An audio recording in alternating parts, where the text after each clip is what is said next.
할렐루야. 오늘 또 예배를 사모하여 주의전에 나온 우리 모두 위에 이 예배를 통하여 하나님의 은혜가 충만하게 이루기를 주님의 이름으로 축복합니다.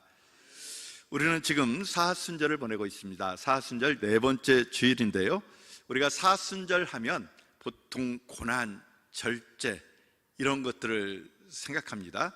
그런데 사순절 네 번째 주일을 교유력 전통에 의하면 라헤탈의 주일, 기뻐하라 주일이라고 이렇게 명명하고 있습니다. 우리가 사순절의 절반을 지나고 있습니다. 중간쯤에서 우리가 이제 그렇게 하시는 분도 계시죠. 그 금욕, 또 금식, 여러 가지 그 주님이 걸어가신 그 길을 묵상하면서 우리가 절제된 삶을 살다 보면 힘들고 어렵죠. 지칠 수도 있습니다. 그 중간쯤 되어서 이 고난이, 이 시련이 영원한 것이 아니다. 조금만 더 가면 이 고난이 영원한 것이 아니라 이 고난이 끝나면서 무엇이 기다리고 있는 것이죠? 예수님의 십자가의 부활, 그 영광, 그 기쁨이 기다리고 있습니다. 지금 힘들고 어렵다고 낙심하지 말고 조금만 더 나아가면 기다리고 있는 그 하나님의 영광을 바라보아라. 그 영광을 바라볼 때 우리는 기뻐할 수 있습니다. 그래서 사순절 네 번째 주일을 기뻐하라 주일, 우리가 부활의 영광을 내다보면서 이 사순절의 남은 기간을 힘차게 달려갈 수 있기를 주님의 이름으로 축복합니다. 그런데 우리의 삶을 가만히 보면 늘 주님은 우리에게 항상 기뻐하라고 명령을 합니다. 알지요. 기뻐하고 또 감사하고 그렇게 살면 좋겠는데 우리의 삶의 현실은 어떻습니까? 실은 기뻐할 일보다는 어렵고 힘들고 고민스러운 일들이 많죠. 건강의 아픔, 또 자녀의 문제, 경제적인 어려움, 또 인간관계 속에서 풀리지 않는 그런 모든 것들이 실은 우리의 인생을 기뻐하기보다는 근심하고 걱정하게 만들고 있습니다. 이게 세상의 현실이에요. 세상 그 고통 속에서, 괴로움 속에서 살아갑니다. 그런데 우리가 예수님을 믿는 이유, 하나님께서 예수님을 이 땅에 보내주셔서 그 고난의 길 걸어가시고 십자가의 고통, 죽음을 당하게 하신 이유가 무엇입니까? 우리 할렐루야 찬양대 찬양을 통해서 들었지만은 그 십자가의 그 고난, 그 죽음은 내가 받아야 할 죽음, 내가 당해야 할 그 고난을 대신 짊어지셨기 때문에 실은 우리의 삶은 고통스러운 삶은 고난의 삶이라 할지라도 우리가 예수님을 믿는다는 것은 그 고난과 시련을 예수님이 이겨내셨기 때문에 고난 속에 힘들다 절망하는 것이 아니라 고난 속에 있지만 주님이 부활하시고 이 고난을 승리했기 때문에 기뻐하며 살아가는 삶, 이게 그리스도인의 축복이고 은혜인 줄 믿습니다. 그 삶을 우리는 살아가는 거예요. 그렇기 때문에 우리가 예수님을 믿고 하나님의 자녀가 되었다는 것은 우리의 현실은 고난이다 할지라도 오늘 사순절을 지내면서 기뻐하라 주일을 지키는 것처럼 고난이지만 이 고난이 나의 인생을 점령하지 못한다. 현실은 고난, 고통, 어려움이라 할지라도 우리는 반드시 이길 것이다 하는 기쁨의 노래를 부르며 살아가는 것이 우리 신앙인의 삶의 모습입니다. 그렇게 우리의 인생을 바라보는 거예요. 오늘 우리가 함께 읽은 말씀도 그런 말씀입니다. 우리가 전에는 어둠이었다는 거예요. 죽음의 자녀였다는 거예요. 그런데 이제는 예수님이 오셔서 예수님이 십자가에 죽으심으로 그 예수님을 믿는 너희들은 더 이상 어둠의 자녀가 아니라, 어둠이 아니라 빛이다, 빛의 자녀다, 이렇게 말씀하고 있습니다. 오늘 말씀 8절을 한번 보십시오. 이렇게 되어 있습니다. 같이 한번 읽어볼까요? 너희가 전에는 어둠이더니 이제는 주 안에서 빛이라, 빛의 자녀들처럼 행하라 말하고 있습니다. 너희가 전에는 어둠이었다는 겁니다. 그러니까 우리가 세상을 바라보는 프레임은 이 어둠의 프레임인 거예요. 죽음의 프레임인 거예요. 서울대학교 최인철 교수가 쓴 그 프레임이라는 책이 있습니다. 그 책에 보면 프레임이라는 것은 이 세상을 보는 틀인데요, 우리 마음이 세상을 어둡게 보면, 그러니까 잿빛으로 물들어 있으면 그 세상은 어떻게 보일까요? 잿빛으로 보입니다. 우리의 마음빛이 황금빛이면 그 황금빛 눈으로, 프레임으로 세상을 바라보면 세상은 황금빛인 거예요.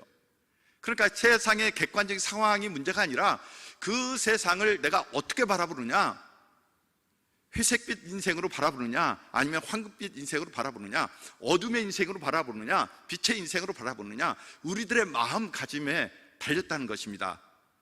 그런데 오늘 바울 사도는 이 세상을, 우리를 어떤 프레임으로 바라보고 있습니까? 어둠과 빛이 있다면 우리 그리스도인들은 어둠의 자녀입니까? 빛의 자녀입니까? 빛의 자녀입니다. 예수 믿는 특권이에요. 예수님이 오시기 전에, 예수님을 알지 못하기 전, 하나님을 믿기 전에 너희들은 어둠이었다, 어둠 그 자체였다고 이야기하고 있습니다. 이 오늘의 편지는 에베소 교회에 보낸 편지예요. 에베소 교회는 그 당시에 굉장히 상업이 발달되고 화려한 도시였습니다. 그때 당시 7대 불가사의라고 하는 아데미 신전이 있던 도시예요.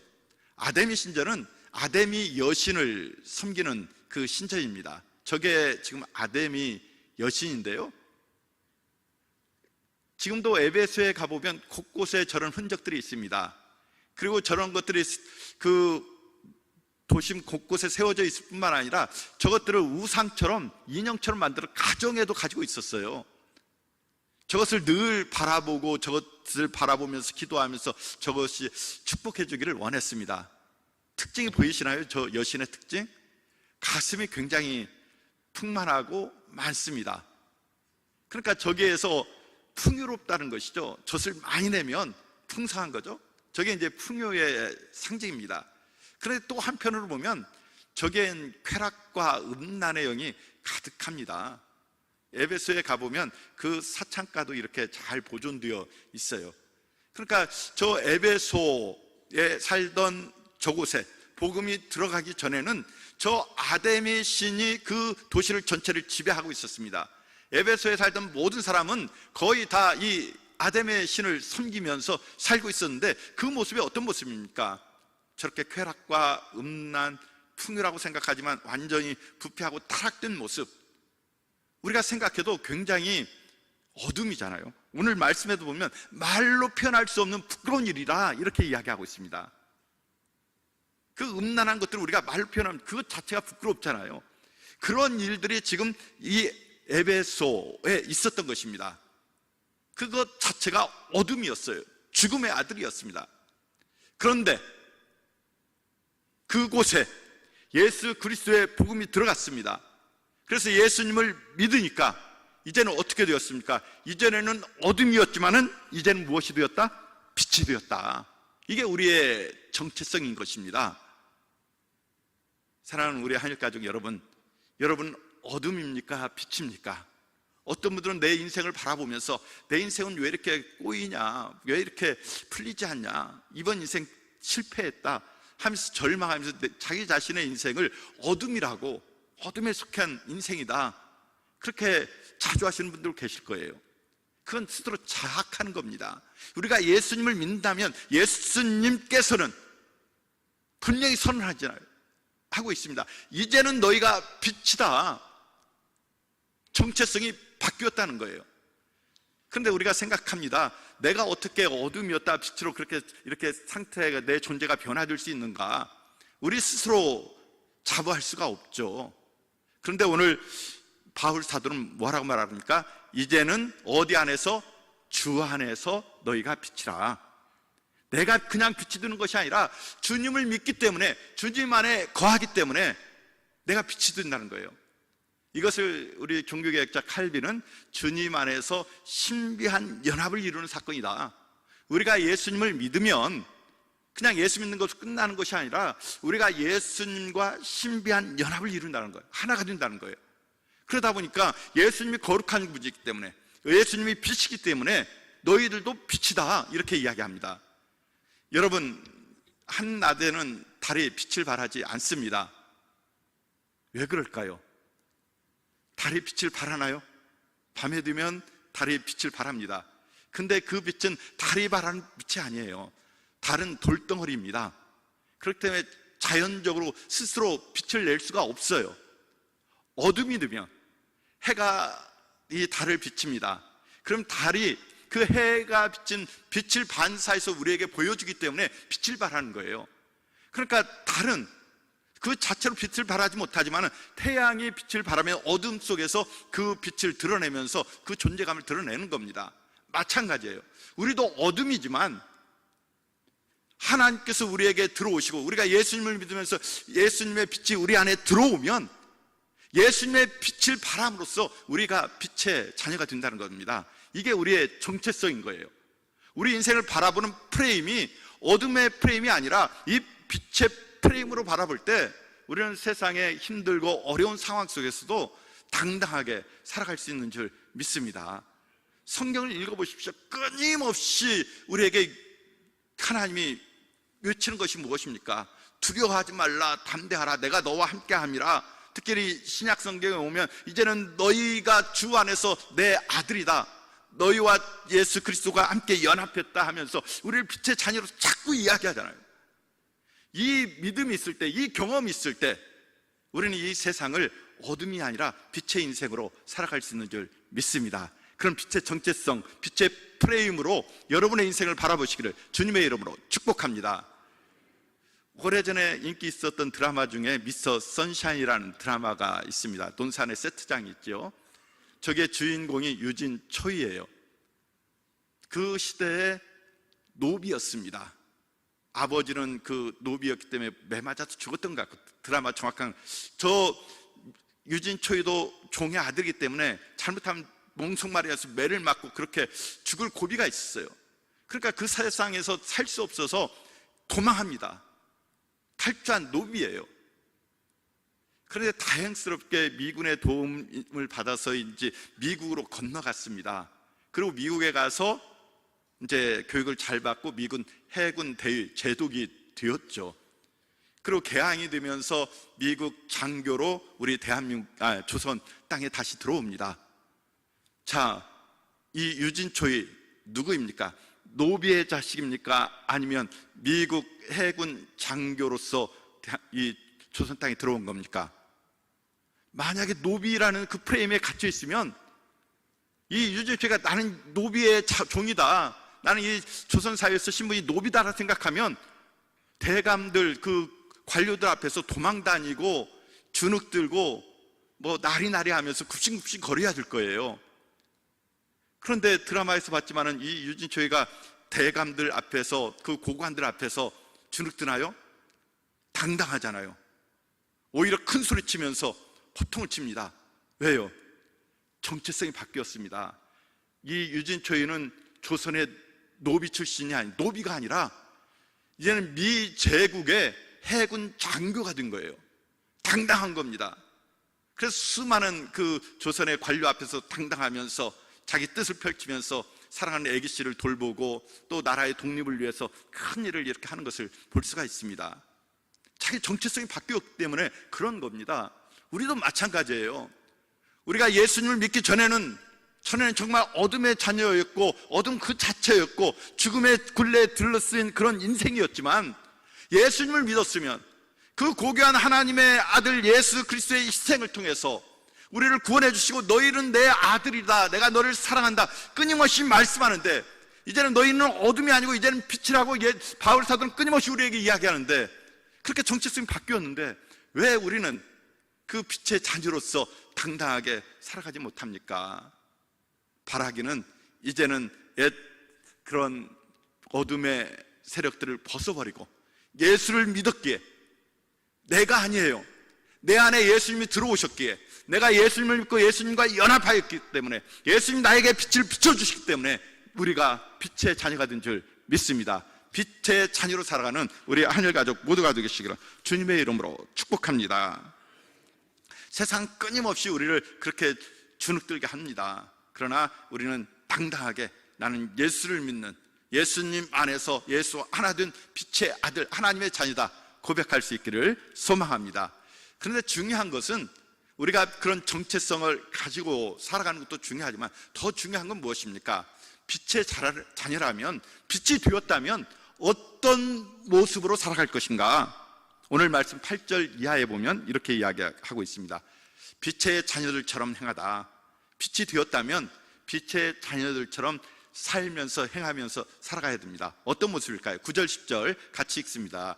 빛의 열매는 모든 착함과 의로움과 진실함에 있느니라. 주를 기쁘시게 할 것이 무엇인가 시험하여 보라. 아멘. 이렇게 말합니다. 빛의 자녀면 빛의 열매를 맺어야 된다는 거예요. 빛의 열매가 무엇입니까?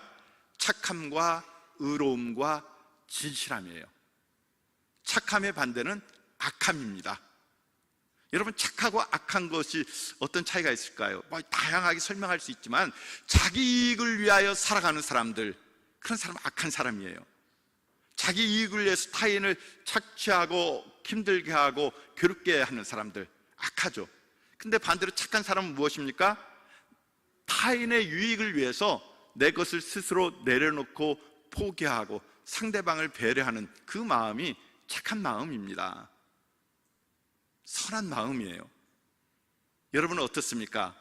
우리들 마음에 착한 마음이 가득한가요? 바라기는 우리 한일교회 모든 성도들이 이 착한 마음으로 가득하기를 원합니다. 내 이익, 내 유익을 취하는 것이 아니라 내가 조금 손해보더라도 우리가 예수님 안에서 한 가족되었는데 상대방을 배려하고 상대방이 조금 유익을 얻을 수 있는 그런 아름다운 모습들, 서로가 서로를 위해주면 우리 모두를 위하는 것 아니겠습니까? 가장 쉬운 것 같은데 이게 잘 안 돼요. 끝까지 내 것 고수하면서 손해보지 않으려고 하고 조금 더 욕심내면 남의 것까지 빼앗아서 내 것을 채우려고 하는 그런 마음들, 이게 세상의 마음입니다. 어둠의 자식들의 모습인 거예요. 빛의 자녀는 내 것을 내려놓고 양보할 수 있는 그런 우리 한일교회 모든 성도 되기를 주님의 이름으로 축복합니다. 저는 지금까지 이렇게 쭉 살아오면서 가장 많이 듣는 이야기 중에 하나가 참 착하다는 얘기예요.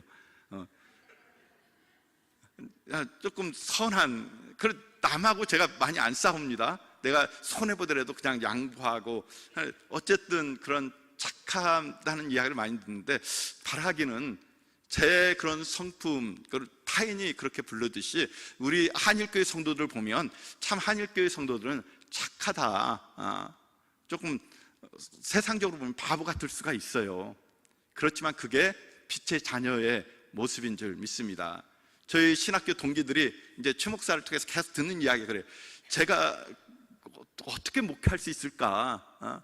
목회 현장이 굉장히 치열하고 거칠잖아요. 그래도 저같이 선한 사람이 어떻게 목회할 수 있을까 염려를 많이 했다고 그런 이야기를 해요. 그런데 제가 동기들 중에서 그래도 목회를 가장 오래 하고 재밌게 하고 있습니다. 그 목회를 제 선함이 아니라 그 선함을 하나님이 사용하시고 축복하시는 것 같아요. 그런 우리 한일교회 착함이 넘쳐나기를 소망합니다. 그리고 의로움은 하나님과의 관계 속에서 의로움을 이야기하는 겁니다. 사람과의 관계 속에서 정직하고 바른 것, 공정한 것, 그건 우리가 늘 요구하는 것이죠. 그리고 진실함이라는 것은 겉과 속이 다르지 않는 모습. 교회 안에서 우리 모두가 착하고 의롭고 진실함을 추구하고 있잖아요. 그 모습 그대로 가정에서도 진실한 모습, 직장에서도 그렇게 선하고 착한 모습들, 이게 일치되는 게 참 요구되는 것인데 쉽지가 않습니다. 저는 그래서 우리 교회에서만이라도 착하고 의롭고 진실하면 좋겠다. 그건 교회에서라도, 교회에서조차도 이런 의로움과 선함과 진실함이 없는 경우가 얼마나 많은지 알 수가 없습니다. 바라기는 우리 안에서 착함과 의로움과 진실함이 넘쳐나고 더 성숙하게 세상 속에서도, 가정 속에서도, 교회에서도 존경받는 장로님이면, 존경받는 권사님, 집사님이면, 가정에서도 자녀들부터 존경받는 권사님, 장로님, 집사님, 직장에서도 존경받는 장로님, 집사님, 권사님 되시기를 주님의 이름으로 축복합니다. 그런데 이게 저도 말을 하고 설교하지만, 말은 가능하지만 쉬운 일이 결코 아니죠. 그러니까 내 힘으로 선하고 의롭고 공의롭게 살려고 하는 거 소중하지만 거기에 한계가 있어요. 그래서 우리는 이런 착함과 공의로움과 진실함은 성령 안에서 이루어지는 행동이다, 이렇게 고백할 수밖에 없습니다. 그래서 기도하는 거예요. 끊임없이 주님 앞에 회개하고 참여하는 겁니다. 내가 부족합니다. 하나님 능력 더하여 주십시오. 성령의 충만함이 임할 때, 성령이 임하면 저절로 우리 안에 선함과 그런 공의로움, 진실함이 나타나는 줄 믿습니다. 네덜란드의 그 유대인 중에 코리텐 붐이라는 여성 작가가 있어요. 이분은 유대인으로서 그 나치 히틀러 치하에서 굉장한 고통을 당하고 수용소까지 끌려갔습니다. 수용소에서 자기 가족이 전부가 결국 죽었어요. 언니는 거기 간수한테 이렇게 성폭행을 당하고 그렇게 죽어갔어요. 그런데 이제 2차 세계대전이 끝나고 나치가 망했잖아요. 근데 이분이 수용소에서 나오고 또 아버지 신앙의 영향으로 그 유대인으로서 그 나치를 용서하는 그런 간증들을 하고 다녔습니다. 내가 피해자이지만 그래도 하나님의 사랑으로 그 나치의 그 만행을 잘못을 지적하고 사람들을 용서해야 된다. 그런 간증, 강연들을 쭉 이렇게 하고 다녔습니다. 그러다가 한 번은 강연을 하고 내려오는데 한 남자가 인사를 하는 거예요. 독일 나치 당원이었습니다.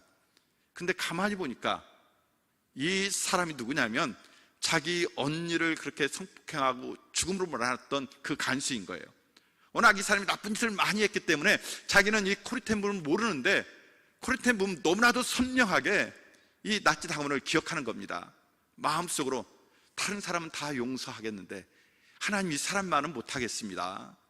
내가 강연으로 그렇게 말은 하지만 어떻게 이런 사람까지, 분명히 내 가족을 죽이고 직접적인 피해자인, 가해자인 이 사람을 내가 용서할 수 있겠습니까? 이 사람만큼 못하겠습니다. 그렇게 거부했다는 거예요.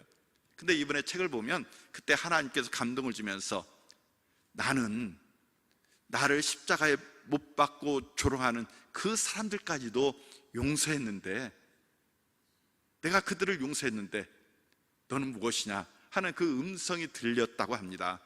그래서 차마 자기 심정으로는, 자기 이성으로는 도저히 용서가 되지 않지만 그 하나님의 음성, 성령의 감동인 것이죠. 그 성령의 감동 속에서 그 손을 잡고 용서의 눈물을 흘렸다고 간증을 하는 것을 우리가 읽었습니다. 성령의 능력 안에서 되는 거예요.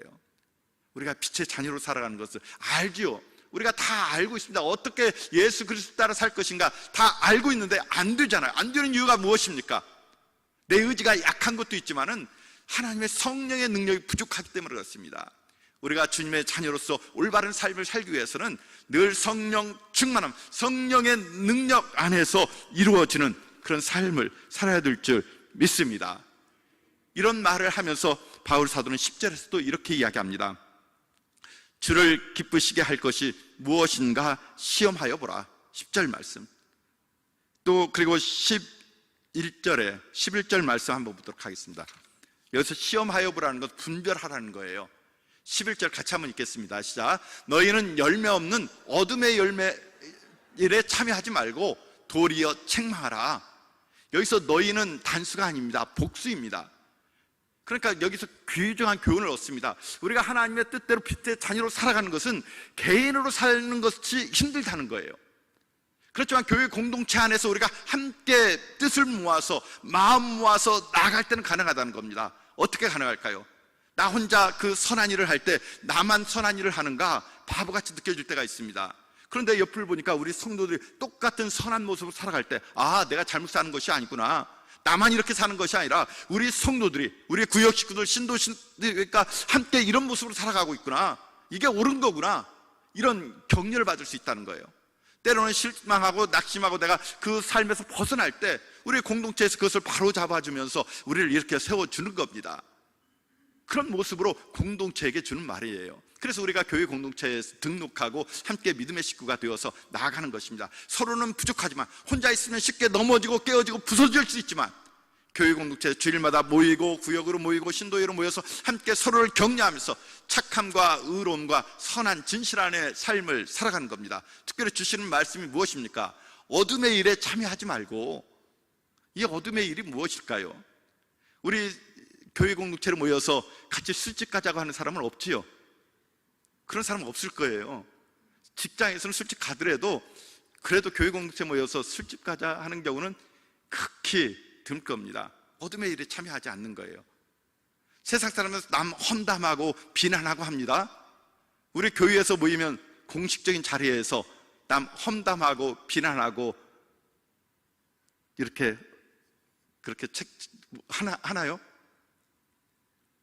우리 교회 공동체에 모여서 남 험담, 잘못 지적하고 문제 삼고 하는 것 있습니까? 없습니까? 별로 없죠. 그런데 교회 공적인 모임이 아니라 사적인 교회 식구들끼리 모였더라도 사적인 모임으로 가면 아마 그럴 것 같아요. 누구 뭐 어떻더라 험담하고 비난하고. 공적으로 모여서는 구역 예배 드리는 자리에서는 그런 거 안 하잖아요. 그죠?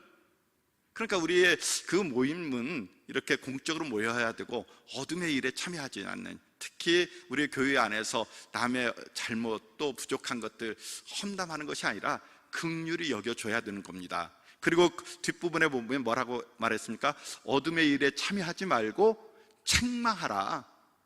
이 책망하라는 꾸짖는다는 의미가 아닙니다. 조금 의미를 드러내면은 그 밝히 드러내서 그 부분을 치유하고 고쳐주거라. 그것은 가능하잖아요. 뭔가 잘못한 거 있으면 구역에서 이 부분은 주님 뜻에 어긋나는 것입니다. 이런 부분이 잘못되었으니까 이거 고치면 좋겠다 하는 거죠. 그러니까 책망의 목적이 있는 것이 아니라 그 잘못된 거, 어둠을 드러내놓고 그것을 바로잡아서 고쳐주는 거, 그게 에렌코의 그 책망의 의미인 겁니다. 교회 공동체는 그런 거 필요하죠. 우리가 미처 깨닫지 못하고 어둠 속에, 세상 속에 물들어 있는 그런 것들을 주님의 빛 안에 드러내놓는 겁니다. 그러면서 그것들을 그렇게 바로 잡아주고 위에서 기도해주고 그러면서 치유되고 회복되면 온전한 인격으로 나아가는 것 아니겠습니까? 그게 바로 빛의 자녀된 사람인 삶의 모습인 줄 믿습니다. 마지막 14절에 보면 이렇게 되어 있습니다. 다시 한번 읽겠습니다. 시작. 그러므로 이르시기를 잠자는 자여 깨어서 죽은 자들 가운데서 일어나라. 그리스도께서 너에게 빛이시라 하셨느니라. 잠자는 자여, 우리 성도들 향해 주시는 말씀인 줄 믿습니다. 어둠에 묻혀 잠자는 자여, 깨어 일어나라. 죽은 자들 가운데서 일어나 빛을 발하라. 너희는 어둠의 자식이 아니라 빛의 자녀이라. 그리스도께서 누구에게? 너희에게 뭐라고요? 비추이시라. 빛을 비추시라고. 너가 빛 자체로 그냥 머물지 말고 세상 어두운 곳, 아픔이 있는 곳, 죽어가는 그곳에, 타락이 있는 그곳에 우리가 가서 빛을 비추심으로 그들을 밝히 드러내면서 치유함으로, 회복함으로 이 땅에 하나님의 나라 이루는 일에 우리가 쓰임받기를 원합니다. 그런 한일교회 성도, 한일교회 선교사역이 되기를 주님의 이름으로 축복합니다. 함께 기도합니다.